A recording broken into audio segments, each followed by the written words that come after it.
E aí, pessoal, aqui estamos mais uma vez para mais um capítulo da história do rádio no Brasil, quinto e último episódio. Eu achei que ia dar um vídeo só, já estamos no quinto, mas agora eu prometo que eu paro por aqui. Claro que a história do rádio é muito maior do que tudo que foi visto aqui no canal Humberto Ascencio. Tem histórias muito mais completas pela internet, nos livros. O mais recente agora, o livro do Heródoto Barbeiro, ó, maravilhoso. Esse sim é o raio-x do rádio. Eu aqui tô dando só um tapinha. Eu tenho duas paixões aqui pelo rádio. Uma como ouvinte e a outra como profissional. Eu comecei no rádio, gente. No episódio anterior, a gente falou que o rádio, depois da invenção da televisão, começou a ter que se mexer. Ele deixou de ser o número 1 na preferência do público, né, que foi ocupado pela televisão. Olha, foi um momento assim de choque, né? Com a televisão bombando, novelas, programas de auditório, restou ao rádio se reinventar. E aí ele procurou o povão mesmo. Foi então que o rádio descobriu sua nova vocação popular. Comunicadores poderosos, papo reto mesmo, mesma língua. Entre os destaques da programação daquela época estavam os programas matinais. Matinais eu diria madrugadais, né? Porque começavam 5 horas da manhã, hora que o trabalhador faz o quê? Levanta para trabalhar. Gente, mas o que é isso, meu pai do céu? Vamos levantar, meu velho. Vamos trabalhar, que os filhos estão crescendo e precisa trabalhar mais. Ganhar mais dinheiro para comprar mais feijão pra turma, gente. Vixe, mas você não quer levantar não, seu cabo da mulher. Então lá vai a água, vem. Então vinha Zebétio, desse jeito, acordando o povo. E muitos outros, né? Com seus bordões. Olha esse do Eli Correia. Oi, gente! Boa tarde! Tinha também o Paulo Barbosa, Gilberto Barros. Foi ouvindo o Zebétio que nasceu a minha paixão pelo rádio. Eu contei um pouquinho dessa história no podcast 100 anos de rádio no Brasil da Record TV. Olha só. Mas eu já venho de uma época no rádio que não se exigia essa impostação toda. Eu acordava cedinho com o som do rádio. Minha mãe ouvindo o rádio enquanto lavava a roupa pra fora. Joga água nele. Joga mais. Eu era pequenininho, devia ter, sei lá, 5, 6 anos. Acho que nem na escola eu ia ainda.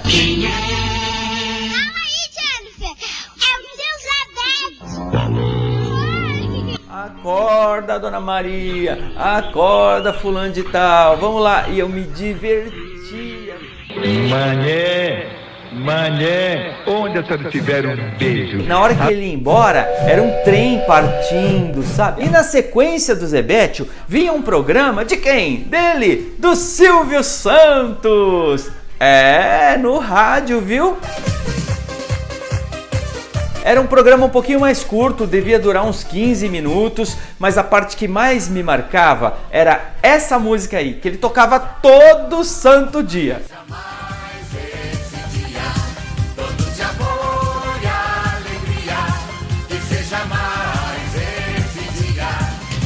De amor e alegria, seja mais esse dia. Todo de amor e de alegria. Oi, oi, oi, oi, oi. Oi, oi. Nessa época eu já tinha decidido, eu queria ser comunicador. Não tinha como ser outra coisa, né? Olha lá, ó. Oi. Para! Só que aí depois do Silvio Santos entrava Gil Gomes. Quando este fato aconteceu, ninguém entendeu. Mas ninguém entendeu mesmo. Todos se perguntavam, todos que conheciam aquela família, todos perguntavam, por quê? Por quê? Por que aconteceu isto? Imagina eu ainda na cama, deitado, só que aí aquele clima de diversão e alegria dava lugar ao suspense. E ninguém como Gil Gomes para contar uma história com suspense. À medida que a história ia avançando, eu ia ficando com medo, e me cobrindo assim, sabe, na cama, assim. Eu, Gomes, lhes diz. Bom dia.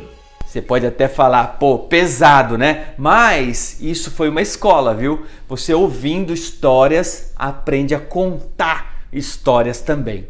Como eu disse, nessa época eu era muito pequenininho, devia ter 5 ou 6 anos e ouvia rádio de tabela com a minha mãe, porque quem estava ouvindo mesmo era a minha mãe, bem alto no tanque, enquanto lavava roupa. Minha mãe, para complementar a renda de casa, ela lavava a roupa para fora. Eu lembro muito bem que a gente ia entregar na Vila Formosa as roupas lavadas, numa vizinha também.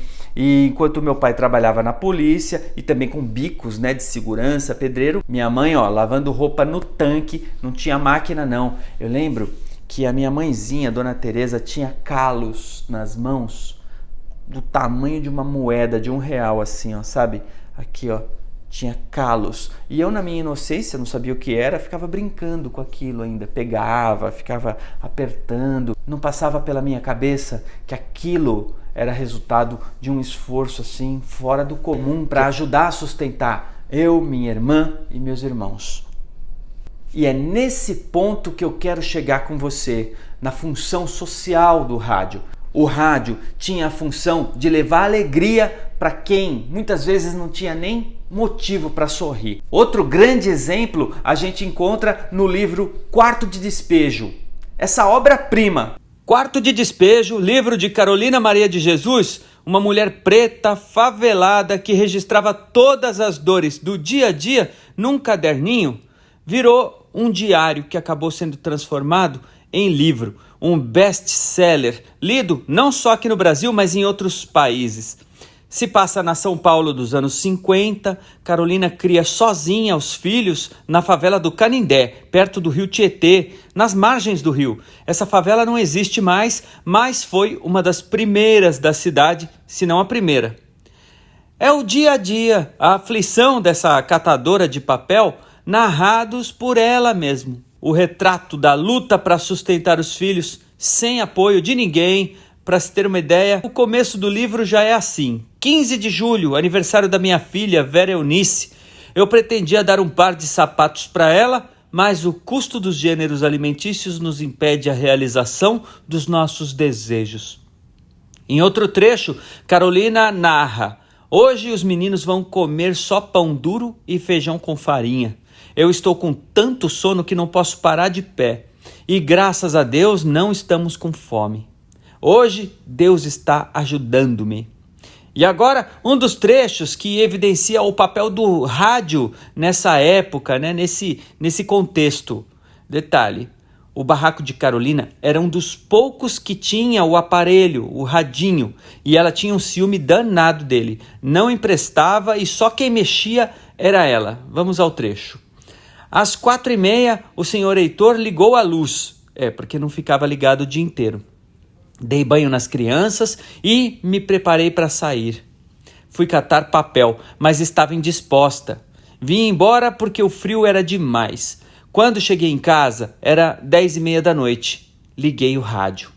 Às vezes eu ligo o rádio e danço com as crianças. Viu só? Mesmo nas condições tristes em que ela vivia com os filhos, de total miséria, a busca pela sobrevivência tinha um alento, um momento assim de respiro, que era quando ela ligava o rádio. Era um momento dos poucos de alegria. Minha gente, naquela época, algumas pessoas falavam: rádio é pro povão, rádio é popular, rádio é pra pobre. Realmente, o rádio tinha uma função social, levar alento, levar esperança, levar alegria pro dia daquela pessoa tão sofrida. Outro destaque da audiência do rádio naquela época: você estava ali vendo o jogo, sempre tinha alguém com o radinho ali para se ligar nos lances do jogo, nas polêmicas, nas dúvidas. Então, a narração aqui, ó, na orelhinha, no rádio de pilha, enquanto o jogo rolava lá embaixo no gramado. E vou além, hein? Muita gente assistia o jogo pela televisão com o volume no zero e ouvindo a narração pelo rádio. Nossa, isso tinha demais. Lá na minha vila, Vila Carrão, era assim, todo mundo assistia jogo desse jeito. Tem duas explicações para isso. Primeiro, a narração do rádio era muito mais vibrante. Segundo, se faltasse luz, e isso acontecia com muita frequência lá na perifa, você continuava ouvindo pelo rádio, que era a pilha. O papo tá bom, mas vamos lá, vamos dar seguimento à história. Na programação Excelsior. Depois vieram as FMs, aí é outro fenômeno, aí a comunicação mudou de novo, o Brasil mudou junto com o rádio que veio, que introduziu esse modelo das FMs. Gente, eu nem vou me ater muito a esse assunto das FMs, porque realmente merece um capítulo à parte. Um dia desses eu vou chamar um especialista em rádio FM, o Luiz Fernando Malhoca, para contar essa história para vocês. Olha, foi da água para o vinho. Depois veio o fenômeno da segmentação do rádio. Porque tinha rádio dedicada a um tipo de música específico, tinha rádio de música clássica, tinha rádio só de esporte e vieram as rádios só de notícia, onde eu comecei a carreira. Eu comecei na rádio Eldorado, depois eu fui para a CBN, tudo assim, só notícia. Sobre isso, a gente tem um trechinho do Heródoto Barbeiro, ele que já me deu a honra de participar aqui do canal. Vamos ouvir o que ele fala desse começo da segmentação do rádio. Essa rádio só toca notícia, essa aqui só toca samba, essa aqui só toca pagode, essa aqui só toca sertanejo. E a gente então foi montando e construímos a primeira emissora All News. Fiz estágio na BBC Rádio em Londres, na Bush House, bem no centrão de Londres. Tive a oportunidade, fiz 2 estágios lá. Então eu dei uma força lá para que ela pudesse se consolidar. É o que eu falo, gente, o rádio não para. O rádio está sempre se reinventando e inspirando também. Prova é que o podcast, o que é nada mais do que um programa de rádio transportado para a internet, não é mesmo? E agora, antes de encerrar, para provar que o rádio está mais vivo do que nunca, eu, como prometido, vou ler para vocês um pedacinho do estudo feito pela Cantar Ibope sobre o rádio. Segundo esse estudo, olha, o rádio é ouvido por 83% da população brasileira. O estudo também destacou o avanço significativo de ouvintes de rádio web. Em junho de 2019, 4 milhões de pessoas ouviam rádio pela internet. Já agora em 2022, esse número saltou para 7,4 milhões. É quase o dobro, gente, é um aumento de 85%. Agora vamos falar de grana, de anúncios, é onde o rádio também tem se mostrado interessante. No primeiro semestre de 2022, o rádio contou com quase 6.700 anunciantes, 31% a mais do que no ano passado. Distribuídos em mais de 7.000 marcas. O rádio tá saudável, gente! É assim, otimista, que eu encerro essa série da história dos 100 anos de rádio no Brasil, desejando que o meu querido rádio faça mais 100, mais 200, que nunca acabe. Vida longa pro rádio! Rádio, eu te amo!